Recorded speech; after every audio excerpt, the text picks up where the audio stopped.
1980년대 부산의 한 주택가. 찌는 듯한 여름날이 시작되고 있었습니다. 여보, 이러다 날 다 새겠어. 빨리 준비해서 출발하자고. 아버님도 저희들이랑 같이 가시죠. 가서 시원하게 계곡에서 수영도 하시고, 힐링도 하시고요. 아이고 아니다. 너희들끼리 재밌게 놀다 오거라. 나는 그냥 집에서 선풍기 틀어놓고 TV나 보는 게 제일 좋아. 민수야, 너도 빨리 옷 갈아입고 출발할 준비해. 네, 알겠어요, 어머니. 그 당시 초등학교에 다니고 있던 민수는 부모님과 함께 오랜만에 강원도 계곡으로 즐거운 휴가 길에 나섰습니다. 차 안에서 아버지가 말했습니다. 여보, 이게 몇 년 만에 가는 가족 나들이야? 그러게요. 정말 오래됐죠? 그렇게 한참을 달려 도착한 곳은 강원도의 한 콘도였다.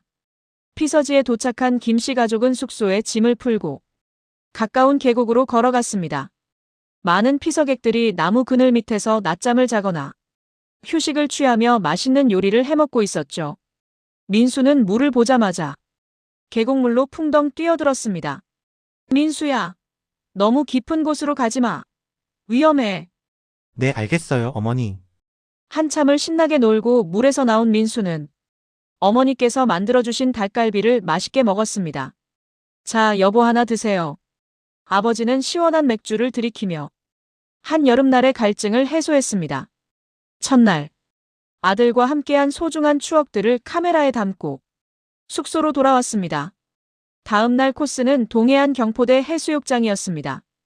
거기도 계곡과 마찬가지로 많은 피서객들이 일광욕을 즐기며 수영을 했죠. 코끝을 자극하는 싱그러운 바다 냄새. 그것은 힐링 그 자체였습니다. 여보, 우리 오랜만에 가족 사진 찍을까? 저기. 죄송하지만 우리 사진 한 장만 찍어주실래요? 네, 카메라 주세요. 제가 잘 찍어드릴게요. 파도가 밀려오는 경포대 해수욕장을 배경으로 가족은 환하게 웃으며 추억의 한 장면을 사진 속에 담았습니다. 민수야, 넌 커서 뭐가 되고 싶어? 저요. 아빠처럼 과학자가 될 거예요. 그렇습니다. 김 씨는 중소기업 연구실에서 근무하는 엔지니어였죠. TV 광고에 나오는 K사 보일러도 아버지가 연구해서 만든 제품이었습니다. 퇴근해서 집에 와서도 아버지는 항상 시간 날 때마다 컴퓨터 앞에 앉아 새로운 도면을 그리거나 집에 작게 마련된 공방에서 실험을 하곤 했었죠. 어릴 때부터 그런 아버지의 모습을 보고 자란 민수는 아버지가 자랑스러웠습니다. 휴가 마지막 날, 김씨 가족은 강원도에 있는 한 자연 휴양림으로 갔습니다. 시원하게 돌아가는 물레방아, 그리고 여러 가지 식물들, 잘 가꾸어진 산책길을 따라 걷다 보니 핑크빛 꽃이 만발한 들판에 도착했습니다. 여보, 여기 너무 좋네요. 우리 여기서 사진 한번 찍어요. 그러죠. 저기 아저씨가 오시네. 저분한테 부탁하면 되겠다. 아저씨, 죄송한데 우리 가족 사진 한 번만 찍어주세요. 예, 그렇게 하죠. 아름다운 꽃들이 만발하게 핀 배경으로 김씨 가족은 비자를 그리며 환하게 웃으며 추억의 사진을 남겼습니다. 너무 행복했습니다. 그날 저녁, 맛있는 식사를 마치고 숙소에 들어온 김씨 가족은 다음 날 아침 일찍 짐을 챙겨 집으로 향했습니다. 그런데 갑자기 하늘에서 우르르 쾅쾅. 참, 여름 날씨는 종잡을 수가 없어. 어제까지만 해도 날씨가 그렇게 좋았는데. 여보, 비가 너무 많이 와서 앞이 잘 안 보이는걸요. 운전 조심해야겠어요. 걱정 마. 동해안 산길을 한참 달려 고속도로 IC가 가까워지는 지점으로 접어들고 있었습니다. 이 길은 처음이라 김 씨도 잘 몰랐습니다. 비는 억수같이 내리고 앞이 잘 보이지 않았죠. 커브기를 막 돌려고 하는 순간 앞쪽에서 컨테이너 트럭이 차선을 넘어오는 게 아니겠습니까? 아, 김 씨는 순간적으로 핸들을 틀었습니다.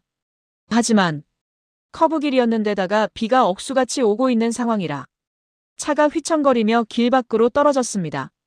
그 순간 모든 것이 캄캄했습니다. 지금 기억나는 건 귀에 희미하게 들리는 라디오의 노랫소리뿐이었습니다. 그리고 와이퍼는 여전히 철컥철컥 소리를 내며 작동하고 있었죠. 얼마 후 119 구조대 아저씨들이 우리 가족을 구급차에 싣는 것이 느껴졌습니다. 한참을 달려 도착한 곳은 병원 응급실이었습니다. 거기는 정말 아비규환이었습니다. 사람들의 울음소리와 통곡소리가 섞여 있어 마치 장례식장을 방불케 했죠. 민수는 곧 봉합수술실로 옮겨졌습니다. 부분 마취주사를 맞고 봉합수술에 들어갔죠. 얼마나 시간이 흘렀을까요? 눈을 떠보니 병원이었습니다. 앞에 보이는 건 칸막이용 병원 커튼이었죠. 잠시 후 커튼 밖에서 그림자가 드리워졌습니다.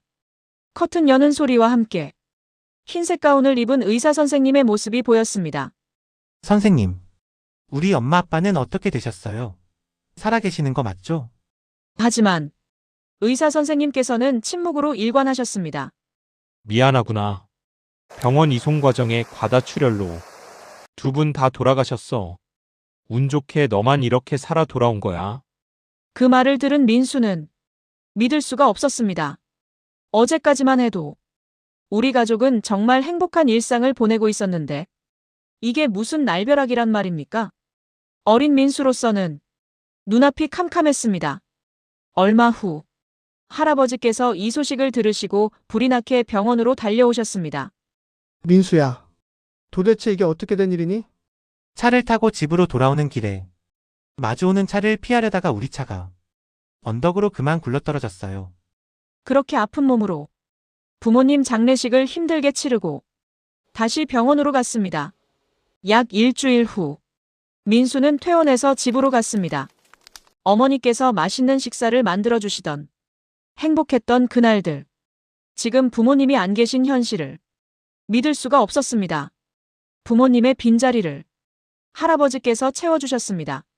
그렇게 유년기를 보내고 대학을 졸업한 후 할아버지께서는 요양원으로 떠나셨고 민수는 군에 입대하게 됐습니다. 할아버지께서는 민수가 상병 때 그만 세상을 떠나셨습니다. 이젠 철저하게 혼자였습니다. 3년이라는 긴 복무 기간을 마치고 집에 들어왔을 땐 집은 썰렁함 그 자체였습니다. 곳곳에 처져 있는 거미줄, 먼지가 소복이 쌓여 있는 책상. 민수는 무엇부터 해야 될지 몰랐습니다. 필요 없는 짐들은 정리하고 필요한 짐들만 챙겼습니다. 이삿짐 센터의 도움으로 새로운 곳으로 이사를 했습니다. 급한 대로 짐을 정리하고 서재를 정리하던 도중 아버지께서 살아계실 때 아껴셨던 노트가 눈에 들어왔습니다. 궁금해서 한번 읽어보았습니다. 거기에는 아버지께서 살아계실 때 연구하셨던 보일러에 관한 내용이 빼곡하게 적혀 있었습니다. 아버지도 살아생전에 엔지니어셨지만 민수 역시도 기계 설계를 전공한 엔지니어였습니다. 가까운 중소기업에 취직하여 아버지처럼 개발부서에서 일할 수 있게 되었죠. 그런데 직장 생활이 적성에 맞지 않았습니다.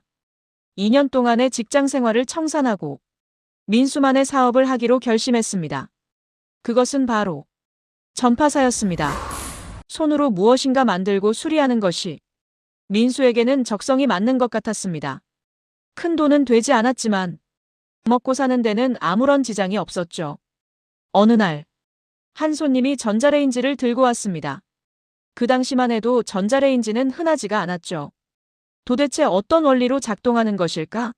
궁금해서 민수는 가까운 도서관에 가서 관련 서적을 찾아 공부하기 시작했습니다. 전자레인지의 작동 원리는 의외로 간단했습니다. 마그네트론이 전파를 발생하면 그 전파가 전자레인지 벽에 부딪히는 과정에서 안에 든 물 분자가 함께 진동하여 열이 발생하는 원리였죠. 민수는 전자레인지를 직접 구입하여 집에서 사용했습니다. 아주 편리했죠. 더구나 혼자 사는 민수에게는 보물 같은 존재였습니다. 며칠 후 민수는 책장을 정리하던 중 아버지께서 살아생전에 사용하셨던 연구 노트가 눈에 들어왔습니다. 궁금해서 한번 펼쳐보았죠. 거기에는 저소비 전력으로 작동하는 보일러의 구조라는 프로젝트명이 선명하게 적혀 있었습니다. 노트에 적힌 날짜를 보니 꽤 오랜 기간을 아버지께서는 이 분야를 연구하고 계셨다는 것을 알 수 있었습니다.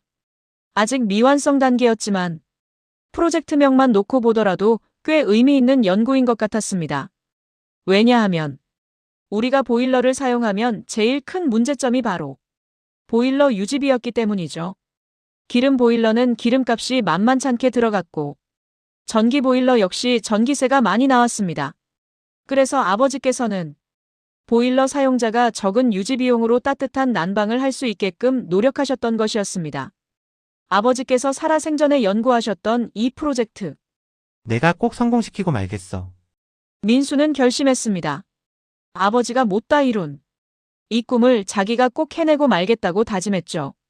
민수는 고객의 수리 요청이 없는 시간을 이용해서 틈틈이 연구에 몰두했습니다.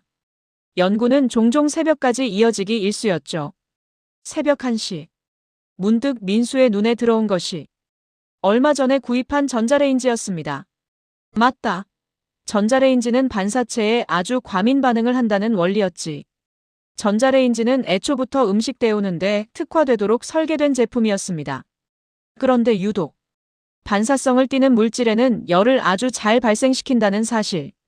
민수는 그때 머릿속에 무언가가 떠올랐습니다. 그래, 맞아. 전자레인지 반사 원리를 이용하면 저전력으로도 충분히 물을 데울 수 있을 거야. 다음 날 실험에 필요한 도구들을 준비했습니다. 반사성이 뛰어난 스테인리스 파이프를 코일 형태로 감고 거기에 물을 넣어서 회전시키고 전자레인지를 가동시켜 봤습니다. 결과는 원하는 열량을 얻지 못했습니다. 왜 안 될까? 민수는 그 원인을 곰곰이 생각했습니다. 스테인리스 파이프는 반사성은 뛰어나지만 안쪽에서 흐르는 물의 속도가 빠르기 때문에 충분히 데워질 시간을 주지 못하고 흘러 지나가 버리는 것이었습니다. 그렇다고 물을 정지시켜 놓을 수도 없었습니다.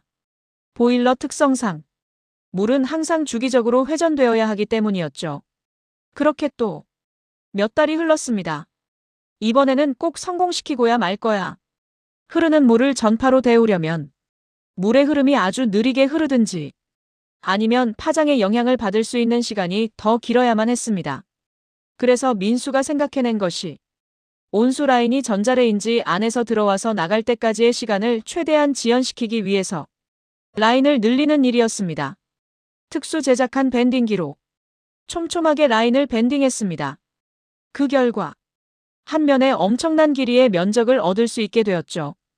똑같은 모양의 굴곡된 라인판을 총 6개 제작하여 서로 연결해서 이어 붙였습니다. 왜냐하면 전자레인지의 내부는 총 6개의 면으로 이루어져 있었기 때문이었죠. 이번에는 기대되는 마음으로 스위치를 작동시켜 보았습니다. 결과는 짧은 라인에서 얻지 못한 열을 총 6개의 면을 이용해서 데운 결과 그나마 미지근한 물 정도의 온도는 얻을 수가 있었습니다. 하지만 이것은 제대로 된 보일러의 기능이 아니었습니다. 사람이 한겨울에 샤워도 하고 할 정도의 물 온도는 최소한 80도 이상이어야 했죠. 전파를 발생시키는 출력부를 하나 더 넣으면 되지 않을까 하는 생각도 했었지만 그것은 원래의 취지에 어긋나는 방식이었습니다. 살아 생전 아버지께서도 그랬듯이 저전력으로 높은 열량을 얻는 것이 목적이었기 때문이었다. 시간이 흘러 또 몇 달이 흘렀습니다. 이번에는 민수가 새로운 아이디어를 떠올렸습니다. 그것은 바로 거울처럼 반사 효율을 100% 발생시킬 수 있는 미러 스테인리스판이었습니다. 전자레인지를 분리해 장치의 모든 면을 미러 스테인리스판으로 바꾸었습니다. 그 결과 온도는 순식간에 올라갔습니다. 아, 이젠 내가 해냈구나. 적은 전기로도 이렇게 빠르게 물의 온도를 올릴 수 있다니. 민수는 너무 기뻤습니다. 드디어 내가 해냈어. 아버지, 기뻐하세요. 제가 아버지가 못다 하신 일을 제가 드디어 해냈어요. 민수는 너무 감격한 나머지 눈물이 났습니다. 서둘러 민수는 기술을 정리하여 특허 출원을 했습니다. 그리고 상품화에 들어갔죠. 기존의 보일러 가격보다 저렴하면서 유지비는 3분의 1 수준이었습니다. 민수의 제품은 불티나게 팔려나갔습니다. 그만큼 생산 직원도 많이 필요했죠.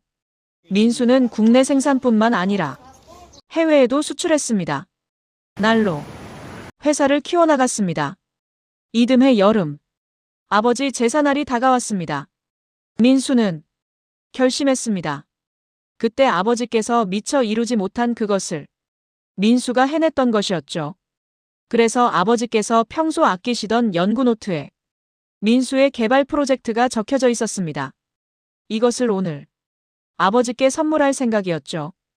그리고 20년 전 여름 휴가 때 자연휴양림에서 찍은 부모님과의 사진을 오늘 드디어 현상하기로 마음먹었습니다. 사진은 흘러간 세월이 무색할 정도로 너무 선명하게, 생생하게 사진에 녹아 있었습니다. 그 사진은 민수의 연구 책상 앞에 놓여져 힘들 때마다 항상 민수에게 큰 힘이 되었습니다.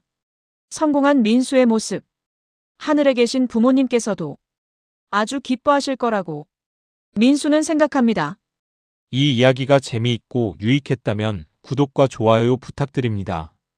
구독과 좋아요는 제가 대본을 작성하는데 아주 많은 힘이 됩니다. 끝까지 시청해주셔서 감사합니다.